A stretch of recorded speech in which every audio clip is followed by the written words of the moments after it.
Baik, selamat pagi. Assalamualaikum warahmatullahi wabarakatuh. Rekan-rekan media yang saya hormati, pada hari ini saya selaku yang mewakili pimpinan DPR bersama dengan para pimpinan Komisi 1 dan perwakilan dari pimpinan fraksi yang ada di DPR ingin menjelaskan kepada publik melalui rekan-rekan media tentang revisi Undang-Undang Tentara Nasional Republik Indonesia. Seperti kita tahu bahwa dalam beberapa waktu ini telah terjadi dinamika mengenai revisi Undang-Undang Tentara Nasional Republik Indonesia, dan kami cermati bahwa di publik, di media sosial itu beredar draft yang berbeda dengan yang dibahas di Komisi 1 DPR RI. Nah, untuk itu hari ini kami akan menjelaskan kepada publik melalui rekan-rekan media beberapa pasal yang sebenarnya yang pada saat ini sedang dibahas di Komisi 1 DPR RI. Yang pertama, ada tiga pasal yang kemudian masuk dalam revisi Undang-Undang Tentara Nasional Republik Indonesia. Tiga pasal itu terdiri dari pasal 3, yaitu mengenai kedudukan TNI.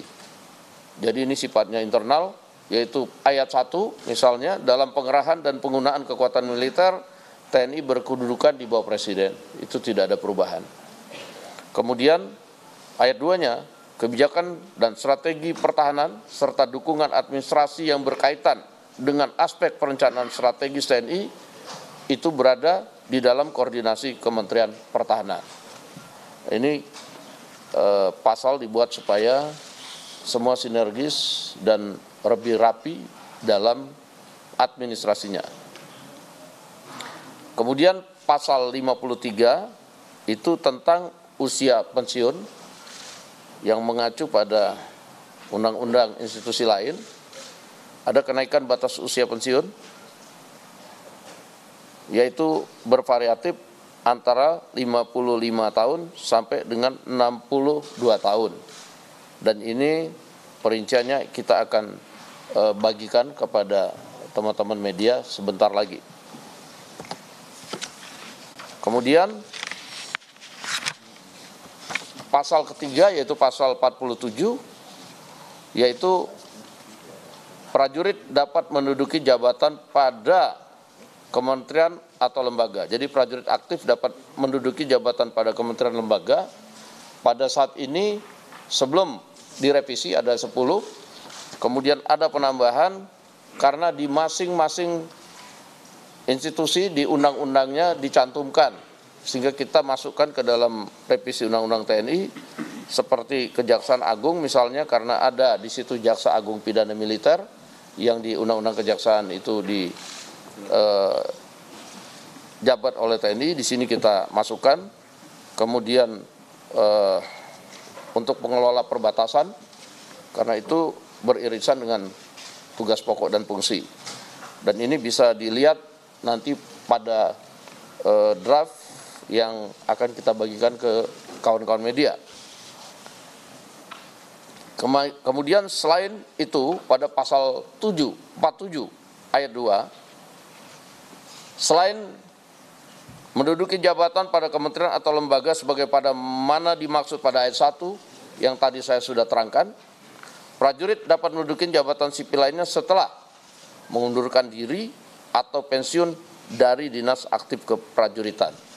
Jadi dalam revisi Undang-Undang TNI itu hanya ada 3 pasal, yaitu pasal 3, pasal 53, dan pasal 47.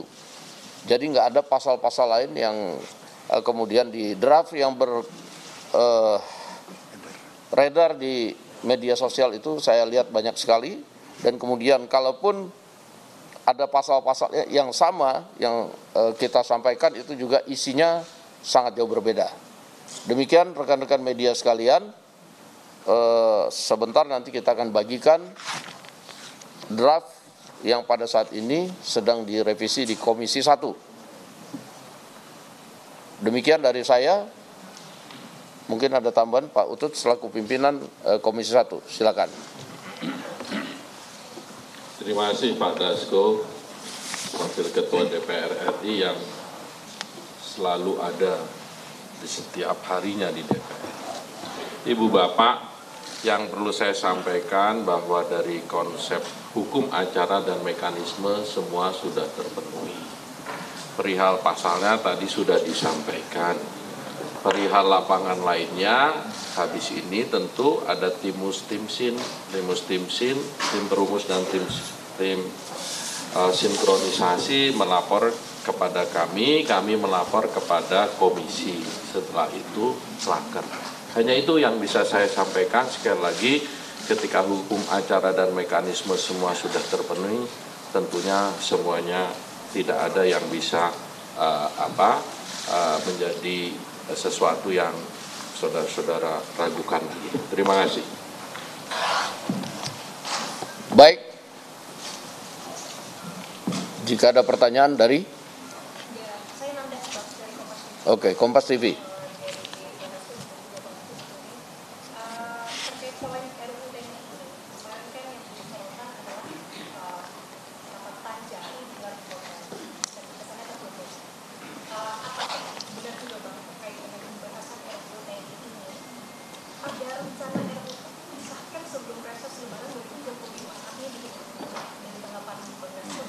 Yang pertama saya sampaikan bahwa tidak ada kebut-mengebut dalam Undang-Undang Revisi Undang-Undang TNI.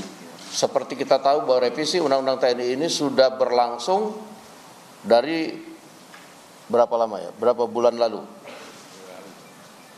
Dan itu kemudian dibahas di Komisi 1 termasuk kemudian mengundang partisipasi publik.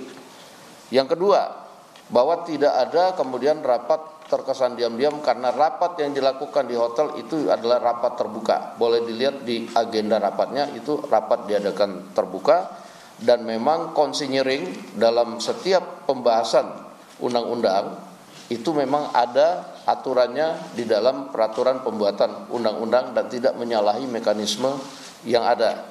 Walaupun kemarin saya lihat rencananya 4 hari, disingkat menjadi 2 hari, dalam rangka efisiensi, dan itu diperlukan karena mengundang institusi lain dan walaupun cuma 3 pasal tetapi pembahasannya itu memerlukan waktu karena dari sisi naskah akademik dan lain-lain itu perlu juga kemudian merumuskan kata-kata atau kemudian pokok-pokok yang tepat dalam pembahasannya. Nah, sehingga kemudian diperlukan konsinyering, itu saja. Nah, bahwa kemudian 3 pasal ini sudah dinyatakan selesai pembahasannya, ini juga tidak kebut-mengebut, tapi dalam mekanisme itu memang diserahkan kepada Komisi 1 dalam hari ini tim perumus, tim sin dan kemudian panja yang kemudian akan melakukan sesuai dengan mekanisme. Demikian. Tambahkan. Kalau tambahannya bahwa tim pemerintah juga sangat banyak dari Wamen Sesnek, Pak Bambang Eko, Ibu Lydia, kemudian dari Wamenhan serta sekjennya Pak Marsdia Doni Irawan dan Legend Tri Budi Utomo, dari Kementerian Hukum Dirjen Perundang-undangan Dr. Dahana, dari Kementerian Keuangan sekjennya Pak Heru Pambudi, dan dari ahli bahasa Pak Marianto. Kalau ditanya tadi soal kebut-mengebut sudah dijawab. Kalau soal partisipasi publik semua sudah kita undang. Mulai dari Pak Tengku Resasa, Mayor Jenderal Rodon Pedrason, kemudian Pak Dr. Kusnanto Anggoro, Saudara Al-Araf, Saudara lagi Pak dari Setara Institut, Saudara Ihsan Husaini, kemudian dari Pepabri dipimpin langsung oleh senior-senior dipimpin oleh Pak Agung Gumelar serta bekas Kasal Pak Laksamana Ahmad Sucipto, kemudian juga dengan Menhan, Panglima TNI dan Pak Palestina. Jadi intinya itu, kalau dibilang kebut-mengebut tadi sudah dijawab. Kalau lapangannya ya memang seperti itu karena pasalnya 3, debatnya sudah sangat panjang dan setiap fraksi kita putar, kadang ada yang langsung setuju, ada yang setiap fraksi kita putar. Iya, makasih.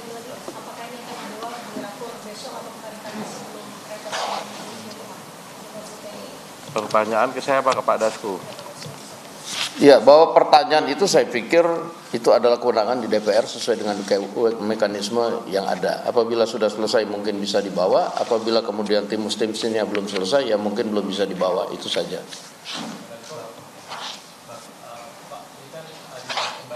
Tolong namanya dan dari media mana, tolong di... Kemarin ini kan setelah rapat yang di Hotel Fairmont dan lainnya ini gelombang penolakan itu mulai muncul di media sosial, dan ini bagaimana tanggapannya dari pimpinan sekaligus Komisi 1, apakah ini akan merubah atau mempengaruhi pembahasan RUU TNI ini? Itu yang pertama. Dan kedua, ada laporan dari kontraksi yang menyebut bahwa mereka diintai oleh 3 orang tradisional dan mereka meyakini bahwa itu berkaitan dengan kritik yang disampaikan ketika di Hotel Fairmont. Mereka ingin meminta pembahasan RUU TNI dihentikan sementara. Yang pertama, kami memonitor penolakan-penolakan di media sosial maupun media massa. Nah, untuk itulah konferensi pers itu dilaksanakan pada hari ini untuk menjelaskan. Karena penolakan-penolakan yang saya lihat di media sosial itu substansi dan masalah dari pasal-pasal yang ada itu sangat banyak yang tidak sesuai dengan yang dibahas.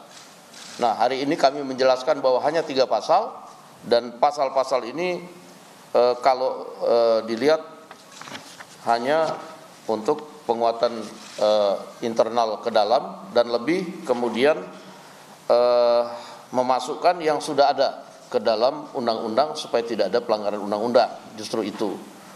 Nah, bahwa kemudian ada yang berkembang tentang ada dui fungsi TNI dan lain-lain, saya rasa kalau sudah lihat pasal-pasalnya sudah jelas bahwa kami juga di DPR akan menjaga supremasi sipil dan lain-lain, dan tentunya rekan-rekan dapat membaca nanti dan dapat menilai tentang apa yang kemudian direvisi.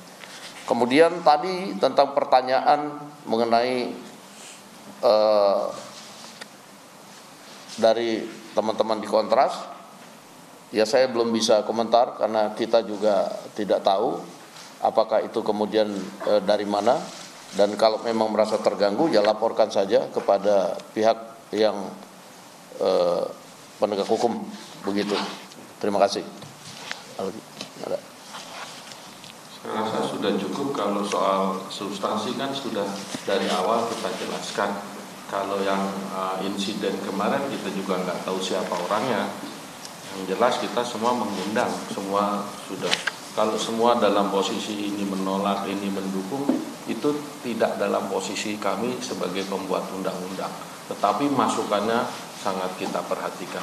Kalau kekhawatiran di fungsi ABRI saya sudah berkali-kali bicarakan, justru ini melimitasi. Dan pertemuan dengan Panglima TNI pada rapat Kamis minggu silam itu tegas, kesimpulannya hanya satu, bahwa dari undang-undang ini jelas supremasi sipil dalam konsep negara demokrasi. Yang berikut saya tambahkan bahwa di media massa sebelumnya juga sudah beredar bahwa ada pembahasan RUU TNI di Hotel Fairmont. Itu sehari sebelum itu kemudian sudah beredar di media massa. Saya pikir karena itu terbuka, kalau seandainya dari teman-teman NGO ada yang ingin memberikan masukan, kemudian memberikan saja pernyataan atau surat resmi untuk ikut, saya pikir kemarin nggak ada masalah. Nah, cuman pada waktu mendatangi hotelnya kan itu tidak memberitahukan. Dan kemudian kalau ada insiden itu ada di luar kekuasaan yang sedang membahas, karena kita tidak tahu bahwa di luar kemudian ada kejadian seperti itu. Pada hari ini saya juga menerima perwakilan dari teman-teman NGO untuk berdiskusi, karena mereka minta kemarin untuk ditemui. Terima kasih.